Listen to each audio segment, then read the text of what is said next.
प्यारे विद्यार्थियों, स्वागत है तुहाडा मेरे यूट्यूब चैनल ਸਾਹਿਤਿਕ ਜਾਣਕਾਰੀ ਤੇ। पिछली वीडियो ਵਿੱਚ मैं ਤੁਹਾਨੂੰ ਮਿੱਥ ਕਥਾ ਬਾਰੇ ਵਿਸਥਾਰ ਨਾਲ ਦੱਸਿਆ ਸੀ ਤੇ ਨਾਲ ਮਿੱਥ ਕਥਾ ਪ੍ਰਹਲਾਦ ਭਗਤ ਵੀ ਪੜ੍ਹਾਈ ਸੀ। ਤੇ ਅੱਜ ਆਪਾਂ ਦੂਜੀ ਮਿੱਥ ਕਥਾ ਨਲ ਅਤੇ ਦਮਯੰਤੀ ਪੜਾਂਗੇ। ਨਿਸ਼ਦ ਦੇਸ਼ ਦੇ ਰਾਜੇ ਵੀਰਸੈਨ ਦਾ ਪੁੱਤਰ ਨਲ, ਜਿਹੜਾ ਬਹੁਤ ਹੀ ਗੁਣਵਾਨ, ਸੁੰਦਰ, ਬਲਵਾਨ ਤੇ ਘੋੜੇ ਦੜਾਉਣ ਵਿੱਚ ਮਾਹਰ ਸੀ, ਤੇ ਦੂਜੇ ਪਾਸੇ ਵਿਦਰਭ ਦੇਸ਼ ਦੇ ਰਾਜੇ ਭੀਮ ਦੀ ਰਾਜਕੁਮਾਰੀ ਦਮਯੰਤੀ ਬਹੁਤ ਹੀ ਰੂਪਮਤੀ, ਬੁੱਧੀਮਾਨ ਹੋਣ ਦੇ ਨਾਲ ਬਹੁਤ ਸਾਰੇ ਗੁਣਾਂ ਦੀ ਮਾਲਕ ਵੀ ਸੀ।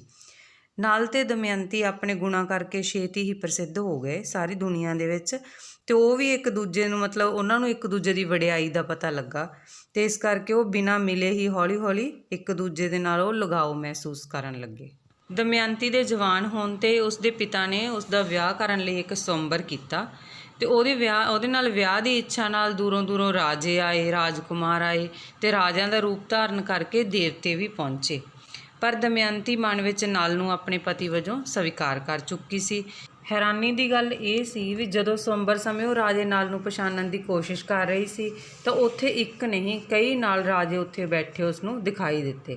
ਪਰ ਉਹਨੇ ਇਕਾਗਰ ਚਿੱਤ ਹੋ ਕੇ ਨਲ ਨੂੰ ਲੱਭ ਲਿਆ, ਕਿਉਂਕਿ ਜਿਹੜੇ ਦੇਵਤੇ ਸੀ ਉਹਨਾਂ ਦੇ ਸਰੀਰ 'ਤੇ ਨਾ ਮੁੜਕੇ ਦੀ ਕੋਈ ਬੂੰਦ ਸੀ, ਨਾ ਉਹ ਪਲਕਾਂ ਝਪਕ ਰਹੇ ਸੀ, ਤੇ ਨਾ ਹੀ ਉਹਨਾਂ ਦੇ ਪੈਰ ਸੀ ਜਿਹੜੇ ਉਹ ਧਰਤੀ ਨੂੰ ਛੂਹ ਰਹੇ ਸੀ, ਤੇ ਨਾ ਹੀ ਉਹਨਾਂ ਦਾ ਕੋਈ ਪਰਛਾਵਾਂ ਸੀ। ਇਸ ਕਰਕੇ ਉਸਨੇ ਵਰਮਾਲਾ ਸੀ ਜਿਹੜੀ ਉਹ ਨਲ ਦੇ ਗਲ ਵਿੱਚ ਪਾ ਦਿੱਤੀ, ਤੇ ਸਾਰਿਆਂ ਨੇ ਖੁਸ਼ੀ ਪ੍ਰਗਟ ਕੀਤੀ, ਤੇ ਦੇਵਤਿਆਂ ਨੇ ਵੀ ਉਸ ਨੂੰ ਆਸ਼ੀਰਵਾਦ ਦਿੱਤਾ। ਨਲ ਤੇ ਦਮਯੰਤੀ ਦੋਵੇਂ ਖੁਸ਼ੀ ਰਹਿਣ ਲੱਗੇ, ਤੇ ਉਹਨਾਂ ਦੇ ਘਰ ਇੱਕ ਲੜਕੇ ਤੇ ਇੱਕ ਲੜਕੀ ਨੇ ਜਨਮ ਲਿਆ। ਇਸ ਦੌਰਾਨ ਕਲਯੁਗ ਤੋਂ ਉਹਨਾਂ ਦੀ ਖੁਸ਼ੀ ਬਰਦਾਸ਼ਤ ਨਾ ਹੋਈ, ਤੇ ਉਸਨੇ ਰੰਗ ਵਿੱਚ ਭੰਗ ਪਾਉਣ ਦੀ ਸੋਚੀ ਕਿ ਨਲ ਦੇ ਅੰਦਰ ਨਿਵਾਸ ਕਰਨ 'ਤੇ ਉਸ ਨੂੰ ਰਾਜ ਭਾਗ ਤੋਂ ਵਾਂਝਾ ਕੀਤਾ ਜਾਵੇ, ਤੇ ਤਾਂ ਜੋ ਉਹ ਦਮਯੰਤੀ ਨੂੰ ਪਿਆਰ ਨਾ ਕਰੇ। ਸਮਾਂ ਪਾ ਕੇ ਰਾਜੇ ਨਲ ਦੇ ਸਿਰ 'ਤੇ ਜੂਆ ਖੇਡਣ ਦਾ ਭੂਤ ਸਵਾਰ ਹੋ ਗਿਆ, ਤੇ ਉਸਨੇ ਆਪਣੇ ਛੋਟੇ ਭਰਾ ਪੁਸ਼ਕਰ ਨਾਲ ਜੂਆ ਖੇਡਣਾ ਸ਼ੁਰੂ ਕਰਤਾ। ਤੇ ਕਲਯੁਗ ਦੇ ਪ੍ਰਭਾਵ ਕਾਰਨ ਨਲ ਜੂਏ ਵਿੱਚ ਹਾਰਦਾ ਗਿਆ, ਤੇ ਪੁਸ਼ਕਰ ਸੀ ਜਿਹੜਾ ਉਹ ਜਿੱਤਦਾ ਗਿਆ। ਤੇ ਦਮਯੰਤੀ ਨੇ ਨਲ ਨੂੰ ਹੋਰ ਜੂਆ ਖੇਡਣ ਤੋਂ ਰੋਕਣ ਦੀ ਬਹੁਤ ਕੋਸ਼ਿਸ਼ ਕੀਤੀ, ਪਰ ਉਸਨੇ ਉਸਦੀ ਇੱਕ ਨਾ ਮੰਨੀ। ਫਿਰ ਬੁਰੇ ਸਮੇਂ ਦਾ ਅਨੁਮਾਨ ਲਗਾ ਕੇ ਦਮਯੰਤੀ ਨੇ ਆਪਣੇ ਦੋਨੇ ਬੱਚੇ ਆਪਦੇ ਪਿਤਾ ਕੋਲ ਭੇਜ ਦਿੱਤੇ, ਤੇ ਨਾਲ ਆਪਣਾ ਸਭ ਕੁਝ ਜੂਏ ਵਿੱਚ ਹਾਰ ਚੁੱਕਾ ਸੀ। ਬਸ ਉਹ ਆਪ ਸੀ ਤੇ ਇੱਕ ਦਮਯੰਤੀ ਸੀ, ਤੇ ਦੋਹਾਂ ਕੋਲ ਇੱਕ ਬਸਤਰ ਸੀ, ਕੱਪੜੇ ਸੀ ਉਹਨਾਂ ਦੇ ਜਿਹੜੇ ਪਾਏ ਵੀ ਸੀ ਸਿਰਫ। ਤੇ ਪੁਸ਼ਕਰ ਨੇ ਨਲ ਦਾ ਰਾਜ ਜਿੱਤ ਕੇ ਸਾਰੇ ਲੋਕਾਂ ਨੂੰ ਹੁਕਮ ਦੇਤਾ ਕਿ ਨਲ ਤੇ ਦਮਯੰਤੀ ਦੀ ਕੋਈ ਵੀ ਮਦਦ ਨਹੀਂ ਕਰੇਗਾ, ਤੇ ਨਾ ਹੀ ਉਹਨਾਂ ਨੂੰ ਕੋਈ ਅੰਨ ਪਾਣੀ ਦੇਵੇਗਾ। ਨਲ ਆਪਣਾ ਰਾਜ ਛੱਡ ਕੇ ਜੰਗਲ ਵੱਲ ਜਾਣ ਲੱਗਾ ਤਾਂ ਦਮਯੰਤੀ ਵੀ ਉਸਦੇ ਨਾਲ ਤੁਰ ਪਈ, ਪਰ ਉਸਨੇ ਉਸਨੂੰ ਜੰਗਲ ਦੇ ਦੁੱਖ ਦੱਸ ਕੇ ਪਿਤਾ ਕੋਲ ਜਾਣ ਦੀ ਸਲਾਹ ਦਿੱਤੀ, ਪਰ ਦਮਯੰਤੀ ਨੇ ਉਸਦੀ ਕੋਈ ਗੱਲ ਨਾ ਮੰਨੀ ਤੇ ਉਸਦੇ ਨਾਲ ਹੀ ਜਾਣ ਲਈ ਤਿਆਰ ਹੋ ਗਈ।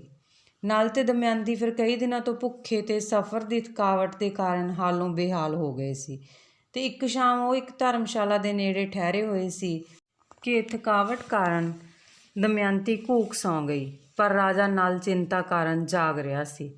ਉਹ ਸੋਚਣ ਲੱਗਾ ਕਿ ਉਸ ਨਾਲ ਰਹਿਣ ਕਰਕੇ ਦਮਯੰਤੀ ਨੂੰ ਪਤਾ ਨਹੀਂ ਹੋਰ ਕਿਹੜੇ ਦੁੱਖ ਝੱਲਣੇ ਪੈਣਗੇ, ਪਰ ਨਾਲ ਹੀ ਉਸ ਦੇ ਮਨ ਵਿੱਚ ਵਿਚਾਰ ਆਇਆ ਕਿ ਜੇ ਉਹ ਦਮਯੰਤੀ ਨੂੰ ਸੁੱਤਿਆਂ ਛੱਡ ਗਿਆ ਤਾਂ ਉਹ ਉਸ ਨੂੰ ਬੇਵਫਾ ਸਮਝੇਗੀ। ਪਰ ਕਾਫੀ ਉਧੇੜ-ਬੁਣ ਮਗਰੋਂ ਉਸਨੇ ਦਮਯੰਤੀ ਨੂੰ ਸੁੱਤਿਆਂ ਛੱਡ ਕੇ ਜਾਣਾ ਬਿਹਤਰ ਸਮਝਿਆ। ਸਵੇਰ ਹੋਣ 'ਤੇ ਜਦੋਂ ਦਮਯੰਤੀ ਦੀ ਅੱਖ ਖੁੱਲ੍ਹੀ ਤਾਂ ਆਪਣੇ ਕੋਲ ਰਾਜਾ ਨਲ ਨੂੰ ਨਾ ਵੇਖ ਕੇ ਉਸਦੇ ਮਨ ਨੂੰ ਬਹੁਤ ਦੁੱਖ ਹੋਇਆ। ਉਹ ਪਾਗਲਾਂ ਵਾਂਗ ਉਸ ਨੂੰ ਲੱਭਦੀ ਹੋਈ ਤੇ ਰੋਂਦੀ ਹੋਈ ਜੰਗਲ ਵੱਲ ਚੱਲ ਪਈ। ਰਸਤੇ ਵਿੱਚ ਇੱਕ ਅਜਗਰ ਨੇ ਦਮਯੰਤੀ ਨੂੰ ਪੈਰਾਂ ਵੱਲੋਂ ਨਿਗਲਣਾ ਸ਼ੁਰੂ ਕਰ ਦਿੱਤਾ, ਪਰ ਇੱਕ ਸ਼ਿਕਾਰੀ ਨੇ ਤਲਵਾਰ ਨਾਲ ਅਜਗਰ ਨੂੰ ਮਾਰ ਕੇ ਦਮਯੰਤੀ ਦੀ ਜਾਨ ਬਚਾਈ। ਪਰ ਨਾਲ ਹੀ ਉਸ ਸ਼ਿਕਾਰੀ ਦੇ ਮਨ ਵਿੱਚ ਦਮਯੰਤੀ ਪ੍ਰਤੀ ਮੰਦ ਭਾਵਨਾ ਪੈਦਾ ਹੋ ਗਈ, ਤੇ ਆਪਣੀ ਪੱਤ ਦੀ ਰੱਖਿਆ ਲਈ ਦਮਯੰਤੀ ਵਿੱਚ ਇੱਕ ਅਥਾਹ ਸ਼ਕਤੀ ਪੈਦਾ ਹੋ ਗਈ, ਤੇ ਉਸਨੇ ਸ਼ਿਕਾਰੀ ਨੂੰ ਮਾਰ ਦਿੱਤਾ। ਰਾਜੇ ਨਲ ਦੀ ਭਾਲ ਵਿੱਚ ਦਮਯੰਤੀ ਵਿਲਕਦੀ ਕਰਲਾਉਂਦੀ ਜੰਗਲ ਵਿੱਚ ਭਟਕਦੀ ਰਹੀ। ਉਹ ਜੰਗਲ ਦੇ ਰੁੱਖਾਂ, ਬੂਟਿਆਂ ਤੇ ਪਰਬਤਾਂ ਤੋਂ ਪੁਕਾਰ ਕੇ ਰਾਜੇ ਨਲ ਬਾਰੇ ਪੁੱਛਦੀ। ਜੰਗਲ ਵਿੱਚ ਮਿਲੇ ਰਿਸ਼ੀਆਂ ਨੇ ਉਸ ਨੂੰ ਧੀਰਜ ਦੇਣ ਦੀ ਕੋਸ਼ਿਸ਼ ਕੀਤੀ। ਫਿਰ ਇੱਕ ਕਾਫਲੇ ਨਾਲ ਉਹ ਚੇਦੀ ਰਾਜ ਦੀ ਰਾਜਧਾਨੀ ਪਹੁੰਚ ਗਈ। ਇੱਥੋਂ ਦੀ ਰਾਜਮਾਤਾ ਦਮਯੰਤੀ ਦੀ ਮਾਸੀ ਸੀ। ਉਸਨੇ ਦਮਯੰਤੀ ਨੂੰ ਪਿਆਰ ਨਾਲ ਆਪਣੇ ਕੋਲ ਰੱਖਿਆ, ਤੇ ਕੁਝ ਦਿਨਾਂ ਪਿੱਛੋਂ ਰਾਜਮਾਤਾ ਨੇ ਦਮਯੰਤੀ ਨੂੰ ਉਸਦੇ ਪਿਤਾ ਕੋਲ ਭੇਜ ਦਿੱਤਾ। ਦਮਯੰਤੀ ਦੇ ਪਿਤਾ ਨੇ ਆਪਣੇ ਰਾਜ ਦਰਬਾਰ ਦੇ ਬ੍ਰਾਹਮਣ ਰਾਜੇ ਨਲ ਦੀ ਭਾਲ ਵਿੱਚ 4 ਚੁਫੇਰੇ ਤੋਰ ਦਿੱਤੇ ਤੇ ਉੱਧਰ ਰਾਜਾ ਨਲ ਕਈ ਪ੍ਰਕਾਰ ਦੇ ਕਸ਼ਟ ਝੱਲਦਾ ਹੋਇਆ ਰਾਜੇ ਰਿਤੂਪਰਨ ਕੋਲ ਚਲਾ ਗਿਆ। ਇੱਥੇ ਉਹ ਭੇਸ ਬਦਲ ਕੇ ਘੋੜਿਆਂ ਦੇ ਵਾਹਕ ਵਜੋਂ ਨੌਕਰੀ ਕਰਨ ਲੱਗਾ। ਹੁਣ ਉਸ ਦਾ ਖੂਬਸੂਰਤ ਸਰੀਰ ਬੇਪਛਾਣ ਹੋ ਗਿਆ ਸੀ। ਇਸ ਦੌਰਾਨ ਰਾਜੇ ਭੀਮ ਦਾ ਇੱਕ ਬ੍ਰਾਹਮਣ ਰਾਜੇ ਰਿਤੂਪਰਨ ਕੋਲ ਪੁੱਜਾ। ਰਾਜੇ ਨਾਲ ਗੱਲਬਾਤ ਕਰਦਿਆਂ ਬ੍ਰਾਹਮਣ ਨੂੰ ਸ਼ੱਕ ਪੈ ਗਿਆ। ਉਸਨੇ ਵਾਪਸ ਜਾ ਕੇ ਉਸ ਦਾ ਹੁਲੀਆ ਦਮਯੰਤੀ ਨੂੰ ਵੀ ਦੱਸਿਆ। ਦਮਯੰਤੀ ਨੇ ਰਾਜਾ ਨਲ ਨੂੰ ਮੁੜ ਮਿਲਣ ਲਈ ਤੇ ਉਸ ਦੇ ਰਾਜਾ ਨਲ ਹੋਣ ਬਾਰੇ ਪੂਰੀ ਤਸੱਲੀ ਕਰਨ ਲਈ ਸਵੰਬਰ ਦਾ ਐਲਾਨ ਕੀਤਾ। ਇਸ ਸਵੰਬਰ ਵਿੱਚ ਪਹੁੰਚਣ ਲਈ ਕੇਵਲ 1 ਦਿਨ ਹੀ ਰੱਖਿਆ ਗਿਆ ਸੀ ਤੇ ਨਾਲ ਹੀ ਉਸਨੇ ਸਵੰਬਰ ਦਾ ਸੁਨੇਹਾ ਕੇਵਲ ਰਾਜਾ ਰਿਤੂਪਰਨ ਨੂੰ ਹੀ ਭੇਜਿਆ। ਰਿਤੂਪਰਨ ਸਵੰਬਰ ਵਿੱਚ ਪਹੁੰਚਣ ਲਈ ਕੇਵਲ 1 ਦਿਨ ਦੇ ਸਮੇਂ ਬਾਰੇ ਜਾਣ ਕੇ ਹੈਰਾਨ ਹੋਇਆ। ਰਾਜੇ ਨਲ ਨੇ ਰਿਤੂਪਰਨ ਨੂੰ ਕਿਹਾ ਕਿ ਉਹ ਉਸ ਨੂੰ ਸਵੰਬਰ ਵਿੱਚ ਸਮੇਂ ਸਿਰ ਪਹੁੰਚਾ ਦੇਵੇਗਾ। ਅਸਲ ਵਿੱਚ ਦਮਯੰਤੀ ਨੇ ਇਹ ਸਵੰਬਰ ਰਾਜਾ ਨਲ ਦੀ ਪਛਾਣ ਕਰਨ ਲਈ ਹੀ ਰੱਖਿਆ ਸੀ। ਉਸ ਨੂੰ ਪਤਾ ਸੀ ਕਿ ਰਾਜਾ ਨਲ ਹੀ ਇੰਨੇ ਥੋੜ੍ਹੇ ਸਮੇਂ ਵਿੱਚ ਘੋੜਿਆਂ ਨੂੰ ਇੰਨੀ ਦੂਰ ਭਜਾ ਕੇ ਲਿਆ ਸਕਦਾ ਹੈ। ਜਦੋਂ ਰਿਤੂਪਰਨ ਨੇ ਨਲ ਨੂੰ ਬਹੁਤ ਤੇਜ਼ੀ ਨਾਲ ਘੋੜਾ ਦੌੜਾਉਂਦਿਆਂ ਵੇਖਿਆ ਤਾਂ ਉਸਨੇ ਨਲ ਨੂੰ ਕਿਹਾ ਕਿ ਉਹ ਉਸ ਨੂੰ ਘੋੜੇ ਦੌੜਾਉਣ ਦੀ ਕਲਾ ਸਿਖਾਵੇ ਤੇ ਬਦਲੇ ਵਿੱਚ ਉਹ ਉਸ ਨੂੰ ਜੂਆ ਖੇਡਣ ਦੀ ਕਲਾ ਸਿਖਾਵੇਗਾ। ਉਸਨੇ ਰਾਜਾ ਨਲ ਨੂੰ ਜੂਏ ਦੇ ਗੁਰ ਦੱਸੇ ਤੇ ਨਲ ਨੇ ਉਸ ਨੂੰ ਘੋੜੇ ਦੌੜਾਉਣ ਦਾ ਭੇਦ ਦੱਸਿਆ। ਅੰਤ ਰਿਤੂਪਰਨ ਤੇ ਘੋੜੇ ਦੇ ਵਾਹਕ ਦੇ ਰੂਪ ਵਿੱਚ ਰਾਜਾ ਨਲ ਸਮੇਂ ਸਿਰ ਰਾਜੇ ਭੀਮ ਦੀ ਨਗਰੀ ਪਹੁੰਚ ਗਏ। ਉੱਥੇ ਰਾਜੇ ਨਲ ਨੂੰ ਕੋਈ ਪਛਾਣ ਨਾ ਸਕਿਆ। ਦਮਯੰਤੀ ਨੇ ਇੱਕ ਦਾਸੀ ਰਾਹੀਂ ਰਾਜੇ ਨਲ ਨਾਲ ਸੰਪਰਕ ਕੀਤਾ। ਉਹ ਦਮਯੰਤੀ ਦੇ ਸਵੰਬਰ ਰਚਨ ਤੇ ਬੜਾ ਦੁਖੀ ਸੀ, ਪਰ ਜਦੋਂ ਉਸ ਨੂੰ ਪਤਾ ਲੱਗਾ ਕਿ ਦਮਯੰਤੀ ਨੇ ਇਹ ਸਾਰੀ ਯੋਜਨਾ ਉਸ ਨੂੰ ਲੱਭਣ ਲਈ ਹੀ ਬਣਾਈ ਸੀ ਤਾਂ ਉਸ ਦੇ ਸਾਰੇ ਸ਼ੰਕੇ ਦੂਰ ਹੋ ਗਏ।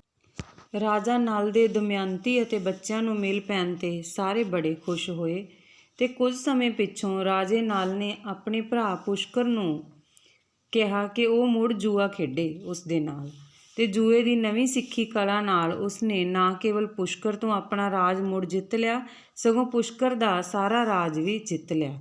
ਪਰ ਉਸਨੇ ਪੁਸ਼ਕਰ ਦਾ ਸਾਰਾ ਰਾਜ ਉਸ ਨੂੰ ਵਾਪਸ ਕਰ ਦਿੱਤਾ।